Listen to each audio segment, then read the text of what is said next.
सच्चाई का उजाला। बहुत समय पहले की बात है। पहाड़ों के बीच बसा एक छोटा सा गांव था, सत्यपुर। इस गांव के लोग ईमानदार, मेहनती और सकुशल थे। उसी गांव में एक 12 साल का लड़का रहता था, आरव। आरव बहुत तेज, हंसमुख और चतुर था, लेकिन उसमें एक कमी थी। वह कभी कभी झूठ बोल देता था और अपनी छोटी गलतियों को छिपाने के लिए बहाने बना लेता था। आरव के पिता एक बढ़ई थे और माँ खेतों में काम करती थीं। वे हमेशा उसे कहते, बेटा, झूठ से सफलता मिल भी जाए तो भी मन कभी शांत नहीं रहता। पर आरव यह बात समझ नहीं पाता था। उसे लगता था कि थोड़ा सा झूठ बोलने में क्या बुराई है।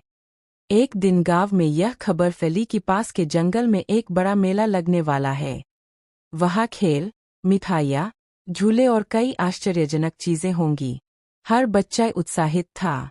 आरव भी अपने दोस्तों के साथ जाने का प्लान बनाने लगा। लेकिन उसके पिता ने कहा, मेला तभी जा पाओगे जब पहले खेत का काम पूरा करोगे। आरव को काम बिल्कुल पसंद नहीं था। उसने सोचा, अगर मैं कह दूं कि काम कर लिया तो कौन जांच करेगा, और उसने झूठ बोल दिया। पिता ने उस पर भरोसा किया और उसे जाने दिया। लेकिन खेत का काम अधूरा रह गया। उसी रात अचानक तेज हवा चली और अधूरा खेत बर्बाद हो गया। पिता ने जब देखा तो समझ गए कि आरव ने झूठ बोला था। उन्होंने उसे डांटा नहीं, बस शांत होकर कहा, झूठ किसी दिन सबसे बड़ा तूफान बनकर लौट आता है।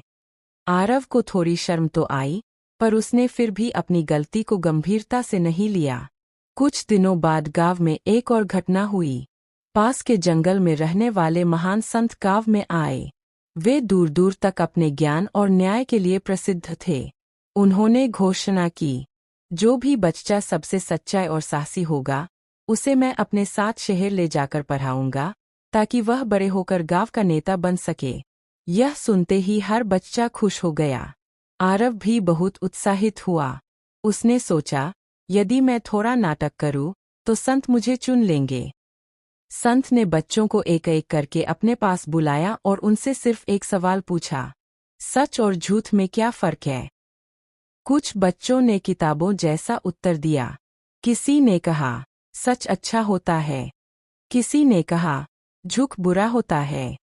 जब आरव की बारी आई, उसने सोच समझकर बहुत सुंदर शब्दों में उत्तर दिया।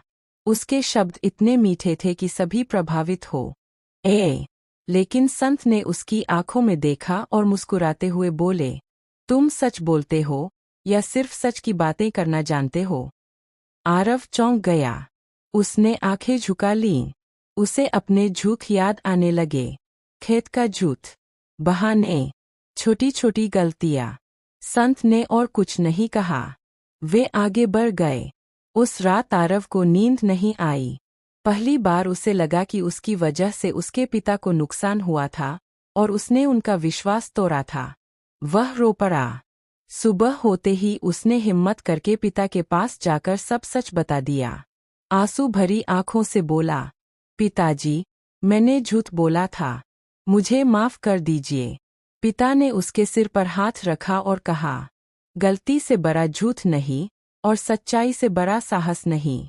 आज तुमने सच बोलकर खुद को जीत लिया। आरव ने निश्चय किया कि अब वह कभी झूठ नहीं बोलेगा। उसने खेत का सारा काम पूरा किया, गांव की मदद की और हर काम ईमानदारी से करने लगा। धीरे धीरे गांव के लोग उसका सम्मान करने लगे। कुछ महीनों बाद वही संत फिर गांव आए। उन्होंने देखा कि आरव में बड़ा बदलाव आ गया है। अब उसकी आंखों में चमक थी, सच्चाई की। संत ने मुस्कुराकर कहा, आज तुम्हें उत्तर देने की जरूरत नहीं। तुम्हारा व्यवहार ही तुम्हारा उत्तर है। तुमने अपने भीतर का अंधेरा हटा दिया है। अब तुम दूसरों के लिए उजाला बनोगे। उन्होंने आरव को अपने साथ पढ़ने के लिए चुना। सालों बाद आरव पर लिखकर लौटा और गांव का सबसे समझदार, ईमानदार और सफल नेता बना। उसके नेतृत्व में गांव खुशहाल हो गया।